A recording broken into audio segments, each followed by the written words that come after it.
Welcome to Death on Clare Island, Chapter 13.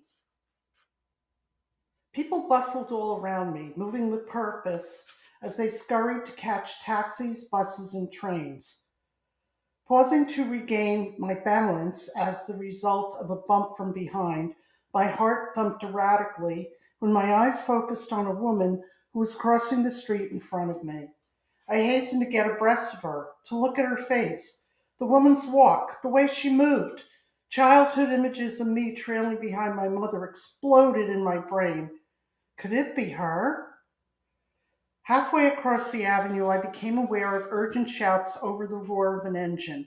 Twisting to my right, I spotted a black car hurtling at me like a bullet train. I froze at first, gaping at the oncoming vehicle while expecting it to slow down. Instead, it kept rocketing in my direction. Then I dove for the sidewalk, reaching it by a narrow margin and feeling the rush of air whistle past while the car zoomed by. Face down in the gutter, I was soon aware of a dozen pairs of shoes surrounding me. A hand reached down and pulled me into a sitting position. I gazed up hopefully, seeking the face on the other end. Needless to say, I was crushed to find a stranger staring down at me. Blood gushed from my left hand. My trouser legs felt wet, and I peered down to find rivulets of blood trickling onto my ankles. I soon discovered two badly scraped knees. At least all the body parts are still attached, I thought morbidly. I tapped my nose to be sure because it ached like hell. Several other people attached to the shoes helped me stand up, then escorted me to a nearby walk-in urgent care clinic. Of course, the woman I'd seen on the street was long gone. Had it been my mother? It was a possibility. I've located someone's long lost relative dozens of times, living only a few miles from their family. They'd be residing in familiar surroundings and yet lost in the crowd of a big city or town. It often came down to circumstances. Maybe my mom had been in an accident the day she disappeared. Maybe she had amnesia and didn't remember she'd had a child. Maybe she'd gone on an errand and had been hit by a car. I checked all the local hospital and police records for accidents with no luck. But that didn't mean it hadn't happened. The paperwork could have been misfiled. All these possibilities occupied my mind while a curly-haired, brown-eyed nurse checked me over, cleaned me up, and wrapped me in bandages. Nothing was broken, but I had some nasty cuts and bruises on my face, hands, and knees. "Look both ways before you cross the road, Miss O'Brien," he said as he handed me a copy of the medical report and my bill. "Dublin streets are dangerous thoroughfares." Thanking him for his efforts, I hobbled back onto the sidewalk. It was almost 4 o'clock now, time to meet Peter. So much for personal research, I reflected, as I crawled into the back of a cab that dropped me at the corner of Grafton and Nassau streets. Like a tortoise, I crept along the cobblestones, trying to avoid being jostled by the throngs of students, shoppers, and tourists surging through the city center while getting to where Peter was stationed outside the famous cafe. His smile crumbled when he finally saw me. "What happened?" he asked as he wrapped his arm around my shoulders and guided me toward the rear of the restaurant's cavernous dining room. He moved furniture out of the way and gently helped me down in a booth. "Now, tell me what happened," he said, taking the opposite seat and holding my hands. "Peter, please, don't make a big deal of this," I responded, pulling my hands back. "It was nothing." "Nothing?" His voice rose above the restaurant's din, causing the people sitting closest to us to stare. "You look like you've been in an accident. Tell me what happened now." I had a close encounter with the sidewalk. I was crossing the street when a car came out of nowhere and almost ran me over. I shivered, remembering the image of the vehicle bearing down upon me and the whoosh of the vehicle's engine rushing toward me. I could really use a cup of herbal tea right now. Wait here, I'll get it. Peppermint, right? I nodded and rested my head against the back of the booth. Peter strode to the restaurant's cafe section to stand in line and place the order. I used a few minutes alone to close my eyes and ignore the gawkers around me. He was back within 15 minutes, and soon I felt more like my old self. A crumpled napkin laid on the table. My teacup was empty. It was probably my fault, I said. It's easy to get confused by the left-hand side driving. Maybe I didn't look in the right direction when we started to cross the street. Peter grunted. You don't seem like the kind of person who'd get confused about traffic. I think it was more than that. What's that supposed to mean? What else could it have been? You're asking a lot of people a lot of questions about someone who died under mysterious circumstances.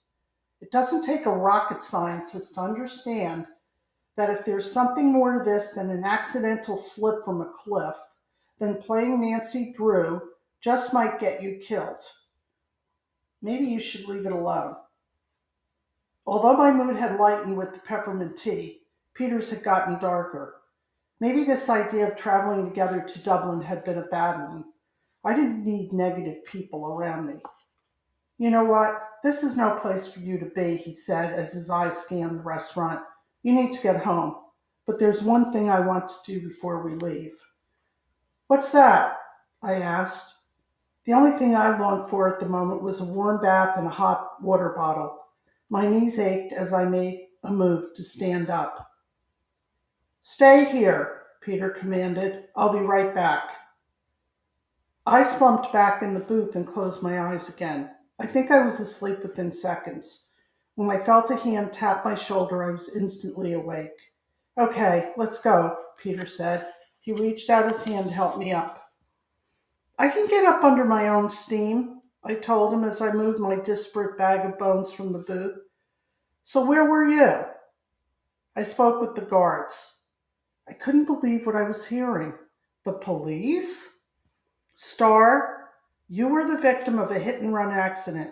It should have been reported when it happened. There's nothing they can do anyway now, only make note of what I told them. I was the victim of my own carelessness, I retorted and limped toward the door. I waited in front of Bewley's while Peter went for his car. It was 5:30 now, and the street surged with the evening tide of workers. When I realized enough time had passed to let Peter get to the car, I began limping toward the Dublin Fusiliers Arch where he planned to pick me up. When Raymond Nolan showed up instead, I almost didn't recognize him because he wore a black stocking cap over his blonde hair. Another moment and he would have passed me by.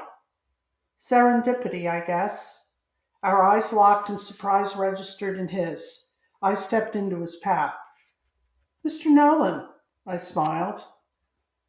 Miss O'Brien, I never expected to find you in Dublin. Seeing the sights, I expect? It struck me that he appeared to look everywhere but at me. I moved in closer. Business, Mr. Nolan. Matthew Sumner's business. And you? Business as well. Now, if you'll excuse me, I must be getting on. He nodded and drifted away into the crowd. I found it interesting that he hadn't mentioned my bandages or bruises. When Peter and I arrived at French Hill Cottage, I felt as though I'd been away for a week. Aunt Georgina's car is here, I noted. I wonder why. She knew we went to Dublin today. At that moment, she burst through the brown teak double front door of the cottage, running along the footpath, her scarf billowing behind her. Lorcan trailed her close. Oh, I called your aunt after I called the guards, Peter said as he leaned against me and opened the gate. Great, just what I needed, I said under my breath. A welcoming committee with Lorcan in it. Aunt Georgina inserted herself between Peter and me. Star, my God, what happened to you? Come along. You need to get right into the tub. Will the welcoming committee be there too? I asked. I regretted my comment immediately. I could understand her reaching out to someone she knew after all. She didn't know Peter. Her puzzled look told me she hadn't gotten my joke. What's that, dear? Nothing, Aunt Georgina. Actually, some food would be nice. I smiled at her, continued past Lorcan, entered the living room, and plunked myself into the love seat that faced the fireplace. You look like you're cold, Lorcan said as he draped his brown leather jacket over my shoulders. He and Peter nodded at each other and poured their long frames into the wing chairs.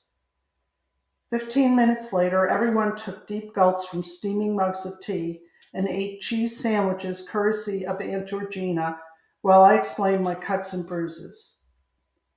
Lorcan's eyes were solemn and unsmiling as he pushed his glasses into place and stared at my nose. Are you sure it was an accident? Of course I'm sure. Either the driver or I, or both of us, were just careless. I shrugged and struggled to get up. Now, if everyone will excuse me, I'd like to call it a night. I guess we won't see you speed walking along Cottage Road anytime soon, Lorcan commented as he rose to his feet and shook hands with Peter. Don't be too sure of that, I shot back. Takes more than a fall to keep me down. Call me when you're up to it, Peter said as he made his way out of the room. While Aunt Georgina shuffled Lorcan and Peter out the door, with the assurances that she'd take good care of me, I filled the tub and climbed in with my notes about the case. After I finished documenting my visit to Tranquility House, I dropped the notes onto the floor. Everything I'd learned so far seemed to point toward there being more to Matthew's death than an accident. What I knew for certain was that he was a talented artist with a potentially steady career in front of him. He'd been concerned enough about someone in his life to make the trip to Tranquility House in Dublin. The closest people to him were his longtime friend, Nolan, and his sophisticated and wealthy fiancée, Sharon. It seemed strange to me that these two people seemed ready to abandon him in death. Geez, neither of them appeared to care about what had happened to him and why. I lay prone in the water up to my chin and closed my eyes. But then I could see the black car barreling toward me, so I opened them again. Grudgingly, I had to admit that it might not have been carelessness after all.